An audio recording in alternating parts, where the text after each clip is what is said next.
জয় শ্রীকৃষ্ণ, রাধে রাধে। নমস্কার বন্ধুরা, সনাতনী পম্পা ইউটিউব চ্যানেলে আপনাদের সকলকে জানাই স্বাগত। বন্ধুরা, আমাদের হিন্দু শাস্ত্রে বছরে মোট 12টি অমাবস্যার কথা বলা হয়েছে, আর তার মধ্যে একটি এই অমাবস্যা তিথি হচ্ছে এবছরের শেষ অমাবস্যা। তাই অমাবস্যা তিথির মাহাত্ম্য বন্ধুরা আরো বাড়িয়ে তুলেছে। এই রাতে সামান্য কিছু কার্যে মানুষের দুর্ভাগ্য, অর্থ সমস্যা, রোগ ব্যাধির মতো সমস্যাও নাশ হয়ে যায়। শাস্ত্রে বলছে অমাবস্যা তিথি পড়ায় এই অমাবস্যা তিথি পুণ্যধামে পরিণত হয়। তাই এই রাতে বন্ধুরা আপনারা কিন্তু বাড়িতে তুলসী পুজো, সন্ধ্যা প্রদীপ, ভগবানের নাম কীর্তন করতে একদম ভুলবেন না। কারণ এই দিনে বন্ধুরা তুলসী মঞ্চে জল দান করলে মানুষের দরিদ্রতা, দুর্ভাগ্য, কষ্ট সব ভগবান হরণ করে নেন। এই দিনে মহামৃত্যুঞ্জয় মন্ত্রের জপে ভগবান শিব ও মাতা পার্বতীর নাম নিলে শনি বাধা, মঙ্গল দোষ, কালসর্প দোষের মতো এমন নানা রকমের বাধা নাশ হয়ে যায়। তাই অবশ্যই কিন্তু বন্ধুরা আজ রাতে মহামৃত্যুঞ্জয় মন্ত্র জপ করে তারপর ঘুমাবেন। কারণ আজকের মতো এই শুভ রাত বছরে বারবার আসে না। শাস্ত্রে অনুসার এই দিনের মাহাত্ম্য বন্ধুরা অনেক গুণ বেশি।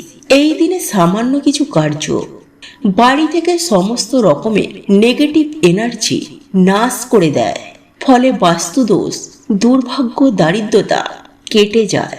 মানা হয় এই সমস্ত অমাবস্যার দিনে আমাদের মৃত প্রিয়জনেরা আমাদের সাথে দেখা করতে আসেন। তাই এই দিনে বন্ধুরা কিছু কার্যে তাদের আশীর্বাদ প্রাপ্ত হয়। এই দিনে ঈশ্বরের নাম দান পূর্ণে বিশেষ মাত্রা রয়েছে। এই দিনে পূর্বপুরুষদের আত্মার শান্তি কামনা করে ভগবানের কাছে ধূপ ধুনো দেখানো উচিত এবং তুলসী মঞ্চে বা বাড়ির উত্তর পূর্ব দিকে একটি প্রদীপ ধরানো উচিত।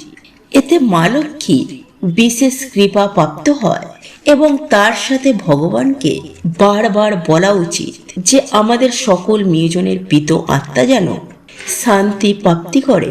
কারণ বন্ধুরা আমাদের বাড়ির পিতৃদেব যদি সন্তুষ্ট থাকে তাহলে কখনো অর্থের জন্য আর পেছনে ঘুরে দেখতেও হবে না। এছাড়াও বন্ধুরা এই দিনে সামান্য কিছু কার্যে বাড়ি থেকে বাস্তুদোষ, গ্রহ দোষেরও নাশ হয়ে যায়। তাই আপনাদের প্রত্যেকের জানা দরকার যে এই দিনে কোন সামান্য কাজগুলি করলে মানুষের দুর্ভাগ্যের নাশ তো হয় এবং সৌভাগ্যের আগমন হয়। তাই বন্ধুরা ভিডিওটিতে একটি লাইক করে কমেন্টে আপনারা বলুন জয় শ্রীকৃষ্ণ, রাধে রাধে। বন্ধুরা এই দিনে আপনারা সকাল সকাল ঘুম থেকে ওঠার চেষ্টা করবেন এবং সকালে ঘুম থেকে উঠেই আপনারা কোনো নদীতে গিয়ে যদি স্নান করতে পারেন তাহলে তো বন্ধুরা খুবই ভালো। কারণ বন্ধুরা এই দিনে নদীতে স্নান করলে বহু দেবী দেবতার আগমন হয়, যার ফলে সেই জল স্পর্শ করাতেই মানুষের দুর্ভাগ্যের নাশ হয়ে যায়। এবং এই দিনে বন্ধুরা বহু দেবদেবী আমাদের বাড়িতে আগমন করে আর আমাদের আশীর্বাদ দিয়ে যান। তাই এই দিন অবশ্যই কিন্তু আপনারা সকাল সকালই ঘুম থেকে উঠে ভগবানের নাম কীর্তন অবশ্যই করবেন এবং কোনো নদীতে গিয়ে স্নান করতে কখনোই ভুলবেন না। নাম্বার 2, বন্ধুরা সেই দিন ঘুম থেকে উঠেই আপনারা কখনো নিন্দা, ঝগড়া, ঝামেলা, অশান্তি, পরচর্চা এগুলি ভুলেও করবেন না। কারণ বন্ধুরা এই দিন বাড়িতে এই কাজগুলি করায় মা লক্ষ্মী গৃহত্যাগ করে দেন, যার ফলে বন্ধুরা কখনোই কিন্তু আপনাদের বাড়িতে সুখ, শান্তি, আর্থিক উন্নতি এগুলি দেখতে পাবেন না। এবং এই দিনে বন্ধুরা আপনারা কিন্তু চুল, দাড়ি, নখ, জঙ্গল পরিষ্কার, গাছপালা কাটা এমন কার্য করবেন না। নাম্বার 3, বন্ধুরা এই দিনে যদি আপনাদের বাড়িতে কোনো অসহায় ব্যক্তি যদি কোনো চাইতে আসে তাহলে তাকে অবশ্যই আপনাদের সামর্থ্য অনুযায়ী তাকে সাহায্য করতে ভুলবেন না। কারণ বন্ধুরা শাস্ত্রে বলছে যদি এই দিন আমরা কিছু দান করতে পারি তো বন্ধুরা এতে আমাদের বহুগুণ দুর্ভাগ্যে সেই দিন নাশ হয়ে যায়। এছাড়াও বন্ধুরা অন্যের সেবায় ঈশ্বর খুবই প্রসন্ন হন। নাম্বার 4, এই দিন ভুলেও বন্ধুরা সকালে ঘুম থেকে উঠে ঝগড়া ঝামেলা দেখবেন না, আর ভুলেও কারোর সাথে করবেন না। বাড়িতে সবার সাথে সেই দিন ভালো ব্যবহার করবেন। যতটা পারবেন সেই দিন অন্যদের আশীর্বাদ নিন। নাম্বার 5, যদি বন্ধুরা আপনারা ব্যবসা করেন বা আপনাদের আর্থিক উন্নতি করতে চান, তো অবশ্যই সেই দিন মা লক্ষ্মী ও শ্রী গণেশের পুজো আরাধনা করতে ভুলবেন না। নাম্বার 6, বন্ধুরা এই শুভ দিনে কোনো রকম পোড়া জাতীয় খাবার খাবেন না। এছাড়াও পারলে এই দিন আমিষ জাতীয় খাবার বা কোনো রকমের নেশা ভাম থেকে বন্ধুরা দূরে থাকবেন। কারণ সেই দিন যদি বন্ধুরা বাড়িতে বা আপনার জীবনে পজিটিভ এনার্জির আগমন চান, তাহলে অবশ্যই এই খাবার থেকে সেই দিন দূরে থাকবেন এবং পারলে সেই দিন নিরামিষ আহার বা পুজোর ভোগ গ্রহণ করবেন। নাম্বার 7, বন্ধুরা এই শুভ দিনে মা লক্ষ্মীর এই বিশেষ প্রিয় গাছগুলির মধ্যে যে কোনো একটি গাছ আপনারা বাড়িতে লাগাতে পারেন, যেমন নারিকেল গাছ, সুপারি গাছ, কলা গাছ অথবা মানি প্ল্যান্ট। বন্ধুরা এই গাছগুলিকে অত্যন্ত শুভ বলে মানা হয়। বাস্তুমতে এই গাছ বাড়িতে থাকলে সেই বাড়িতে সদা সর্বদাই মা লক্ষ্মীর বাস হয়। কিন্তু বন্ধুরা কলা গাছ বাড়িতে সামনের দিকে ভুলেও লাগাবেন না। এছাড়াও বন্ধুরা শুভ একটি দিনে বাড়িতে তুলসী গাছ আপনারা লাগাতে পারেন। নাম্বার 8, সন্ধ্যাবেলায় অবশ্যই একটি প্রদীপ তুলসী মঞ্চে অর্পণ করবেন। এতে আপনাদের জীবন আলোতে ভরে যাবে। তাই সকালে স্নান করে সূর্যের দিকে তাকিয়ে আপনারা এই বিশেষ মন্ত্রটি বলতে কিন্তু একদম ভুলবেন না। ভগবান সূর্য নারায়ণের কৃপায় আপনাদের সকল দরিদ্রতা ও দুর্ভাগ্যের নাশ হয়ে যায় যদি আপনারা ঠিক মতো এই কার্যটি করতে পারেন। কারণ জ্যোতিষশাস্ত্রে বলছে বন্ধুরা, যে ব্যক্তি সকালে প্রত্যেক দিন সূর্য নারায়ণকে জল অভিষেক করে তাদের কখনো মান সম্মান ধন সম্পত্তির অভাব হয় না। এবং বিশেষ কিছু রবিবারে সূর্য নারায়ণ দেবকে জল অর্পণ করে এই বিশেষ মন্ত্রটি যদি বলা যায়, তাহলে মানুষের দুর্ভাগ্য দারিদ্রতা সাথে সাথেই নাশ হয়ে যাবে এবং শত্রু নিজে থেকে এসে মানুষের পায়ে পড়ে এবং চাকরি ব্যবসা যে কোনো কাজেতেই সফলতা প্রাপ্ত হয়। এবং যে ব্যক্তি গ্রহেরই সমস্যায় জড়িয়ে রয়েছে তারা যদি এই মন্ত্রটি বলে সূর্য নারায়ণকে জল অর্পণ করে, তাহলে গ্রহেরই আশীর্বাদ প্রাপ্ত হয়। তাই এই সময় সূর্য নারায়ণের আশীর্বাদ নেওয়াটা কিন্তু একদমই দরকার। তাই আপনারা কালকের দিনে বিশেষ প্রক্রিয়াটি করতে একদম ভুলবেন না। এবং যারা পারবেন তারা অবশ্যই নতুন বছর আসার আগে অবধি প্রত্যেক দিন সূর্যদেবকে জল অর্পণ করে এই মন্ত্রটি অবশ্যই বলুন। এতে বন্ধুরা আপনারা নিজেরাই দেখবেন যে কি চমৎকারটাই আপনাদের সাথে ঘটেছে। তাই ভিডিওটি কিন্তু বন্ধুরা আপনারা অবশ্যই পুরো দেখুন এবং ভিডিওটি একটি লাইক করে কমেন্টে হর হর মহাদেব ও জয় শ্রীকৃষ্ণ রাধে রাধে অবশ্যই লিখুন। বন্ধুরা এই সৃষ্টিতে পঞ্চদেবের মধ্যে একজন হচ্ছেন আমাদের সূর্য নারায়ণ দেব। এই সৃষ্টির প্রথম দিন থেকে তিনি রয়েছেন এবং সৃষ্টির অন্তিম দিন পর্যন্ত তিনি থাকবেন। তাই বন্ধুরা সৃষ্টির শুরুতেই ভগবান শ্রীকৃষ্ণ সূর্য নারায়ণ দেবকে গীতা জ্ঞান শুনিয়েছিলেন এবং তার দিব্যরূপে দর্শন করিয়েছিলেন। সেই থেকেই বন্ধুরা সূর্য নারায়ণ দেব আমাদের তাপ ও তার কৃপা প্রদান করেন।